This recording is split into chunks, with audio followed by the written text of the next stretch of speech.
Safa saphela isizwe simnyama Iwasafa isizwe saba Lamula mona The museum where we gather today was created so that South Africans and all mankind can forever look upon this evil and never forget its face. This, ladies and gentlemen, is not a story of a few black South Africans. This is not the story of a handful of people. In fact, it's a story of millions of people who were subjugated and suppressed for reasons only of their skin color.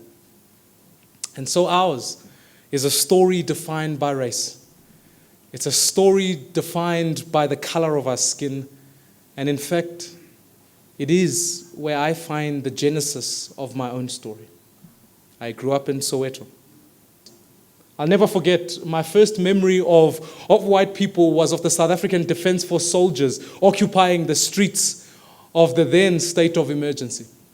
The social distance between the groups in apartheid South Africa meant that I knew very little about white South Africans.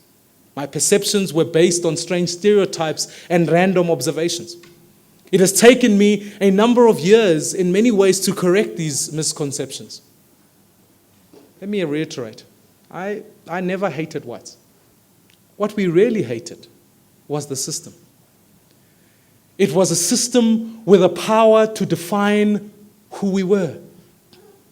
This was a system that thrived on classifications. It told each one of us, you're white, you are black, you are colored, or you are Indian. They told each one of us. We could not have the right to self-identify. In fact, we had no choice. The individual, the smallest minority, did not exist in the eyes of the state. See, friends, when my mother ran through the streets of Soweto in the protests of '76, she did so because she knew that this was a cause worth fighting for. My own experience of conflict and violence were closer to home.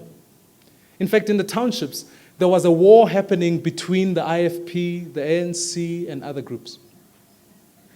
Indeed, apartheid was so far-reaching in its objectives that it succeeded in turning black people against other black people.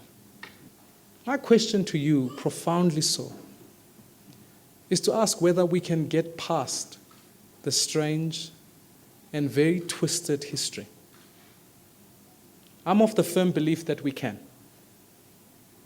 We can, and if we do, we must not do so at the expense of forgetting that this history is part of our individual identities.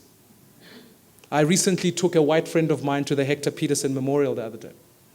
I did so because I felt it important that he could never get away with the phrase, "I don't see color."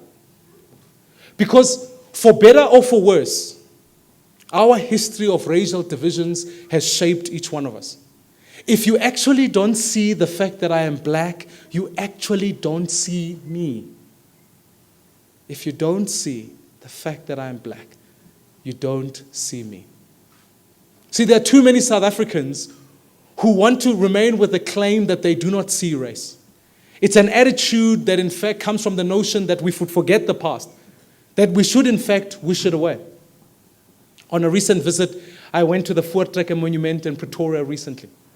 It was indeed an eye-opening experience for me.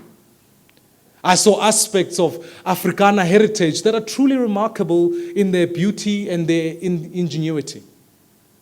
I saw the trials and the tribulations of a proud nation engaged in its own struggle at that time. And I came away realizing how important it is for each one of us to celebrate cultures and achievement, whilst equally so, it is important that we must never forget the suffering of black South Africans. Our politics do not have to be a politics of choice between black, white, rich or poor, Zulu or Xhosa. I believe we can forge a new kind of politics based on a shared identity that takes nothing away from the individual identities we choose for ourselves. All South Africans have concessions to make. What we simply need to do is to acknowledge that the evils of apartheid and do what we can to bring about redress in it. It is equally true that we mustn't allow our anger and our victimhood to obscure how far we have come and how much better life is in the democratic South Africa. You see, I'll be very honest with you and say that the rise of racial mobilization should be a huge worry for all of us. We see it from all sides of the spectrum. On the one side, it comes from lingering material deprivation, a sense that the majority of South Africans continue to suffer in the new South Africa. In many ways, this analysis is correct. Patterns of privilege may be starting to change, but whatever way you look at it, we are still a nation of insiders and outsiders. Poor people are overwhelmingly black, and black people are overwhelmingly poor. This should make us all angry. It certainly does me. But, friends, what angers me more is those who say that at racial solidarity will improve the lives of poor South Africans. Because the truth is that mobilizing on the basis of race as if we're an oppressed minority only serves to disempower us as black South Africans. Racial mobilization is a tool of the oppressor. The apartheid regime, swart gevaar tactics were designed to make white South Africans so frightened of majority rule that they will be willing to be compliant with whatever the government did. Friends, we must never, and never again, allow ourselves to be abused in that way again. We must never allow any government to manufacture and manipulate identities for its own end, precisely in the same way as apartheid did. I believe that all of us are shaped by our history, by our own communities, by our own families. But we are also, equally so, free-thinking human beings who are able to form our own unique identity within our own context. This is why I have never believed that reconciliation is simply two nations coming together to make one, as symbolized in our rainbow flag. For me, reconciliation lies in each individual recognizing the unique identity of every other individual. That is why signing into law of the Constitution in 1996 was such a profound moment for South Africa. It recognized that individualism and individual rights are the basis for real freedom. That the state must give individuals the power to overcome the circumstances of their birth. Being free to starve is not freedom at all. Individual freedom and individual power is at the heart of the political project that, friends, I'm committed to building today. This actually does not mean, as some mistakenly believe, that we must forego all those things that have shaped our identities over centuries. See, I am proud to say that I am an individual. I'm also proud to say I am an African. Being an African is part of who I am. It is also a part of what I choose to be. I stand on many ways on this creed, that you can believe in individualism and still respect the culture and traditions, as long as culture and traditions are never abused to take away individual rights of others. You can be confident, in fact, in your own judgment, but still respect the wisdom of elders. You can believe in the power of markets for economic growth without foregoing a commitment to assist the least well-off members of our society. You can have your own political beliefs, but still tolerate the beliefs of others.